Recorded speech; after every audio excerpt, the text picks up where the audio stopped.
Jamie Asbury as well. And Shervin, who's been on the bench for a couple of minutes after she fouled out. Kroll takes the ball and then is reached out and fouled by Asbury.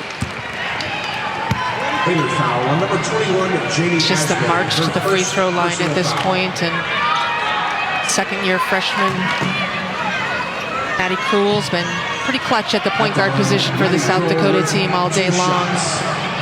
A little bit of foul trouble.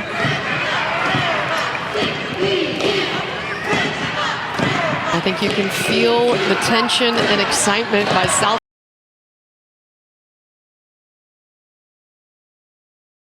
Waiting, they have led every second of this NCAAA tournament. They did from start to finish against the 7-seed Ole Miss. And they have today against Baylor. It's a 10-point lead after Kroll splits the pair. Well, and Nikki Collin continuing to call and use those timeouts of hers to draw things up. They'll bring the ball down, opt out to have the ball in front of their bench right there in the front court and give her team a chance. But it's their last time out. Yes, for South Dakota. What a tremendous performance by South Dakota. And heads down on one side and not quite smiles yet on the other side, but we're going to see some jubilation soon. Dawn Plitzweit and her coaching staff is trying to see the triple zeros. Jason Jeske, Aaron Horn, Ariel Breaker, the staff for Plitzweit. And the wonderful strength and conditioning coach who couldn't be here, Caleb Heim. His wife, Katie, had baby Bennett, born on Wednesday. And they're so excited for the newest coyote. Look at that. Couldn't make the trip. They said they love you, Caleb. They're thinking about you. And his beautiful wife, Katie, already has baby Bennett in the weight room. And look at that, flexing.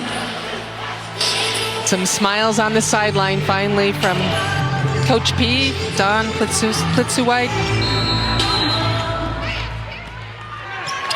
What a job he's done. His team is in shape, strong, tough. And Dawn Plitzweit and this crew has none other than Chloe Lamb coming up with a steal, and she gets fouled. Look at the reaction. It has been a slow burn in this game for the clock to run out. They are just waiting. And it is the 5th foul on the sophomore, Sarah Andrews. She has had a great year. Double-figure score, over 11 points per game. And an excellent three-point shooter. And right now, the officials just reviewing. On the floor, the call for an intentional foul. Yep. Under review. Yeah, and what happened in that last play, just to clear it up before we celebrate with South Dakota, is when the foul occurred, the steal had already occurred, and the player had basically a clear path to the basket, and anytime somebody tries to gain advantage. Intentional foul will be 2 shots and the ball. Anyone can shoot it, ball inside out. Yeah, so anyone that tries to gain advantage with a foul, that's an intentional foul. She had the clear path. Just one more thing that... And you know darn well that Chloe Lamb is going to step up there with an 85% free throw shooter this season. The leading scorer chose to come back in the offseason after the loss to Oregon in the first round last year. They were expecting to be a 5 seed in the tournament in 2020 when it got canceled. They have earned their right to the dance 4 years in a row, but this is the first time they've been able to get a win. And now looking at win number 2 in a row in the NCAA tournament.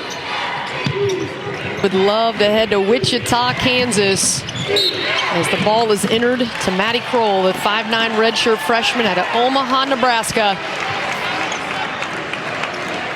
And Melissa Smith Baylor foul on number 21, Jamie Ashford. I don't think that she can believe that this is how it is going to end. She had visions of a Final Four and a national championship this year for the 2-seed Baylor Bears. As Kroll hits the first free throw.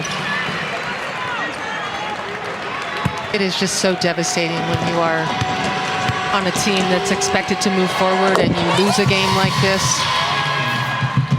For Alyssa Smith, she will be on to the WNBA this next summer. Will make a big impact. She's going to be a great WNBA player. Yeah, she's been a phenomenal Baylor Bear. She shoots the three, and that one is short. But one of the best Bears in the history of this school, the two-time All-American. But it is all about South Dakota today. The 10-seed Coyotes moving on. They're going crazy in Vermillion, South Dakota. They're heading to the Sweet 16, and how sweet it is if you are a Coyote. I'll tell you what, the seniors really showed up today for South Dakota to make this happen in the first round, the second round. Hats off to those younger players as well. Watson right there, who was really good against Ole Miss. Again, in the second half good today. Kroll, who 2 turnovers in 2 games against tough teams. And the fans who showed up from Vermillion, South Dakota to root on their team. But what a game for the South Dakota Coyotes. They're moving on to the Sweet 16, and Baylor will say goodbye to this season. Congratulations to Coach Plitzuweit and her team, and good luck in the Sweet 16. They're moving on.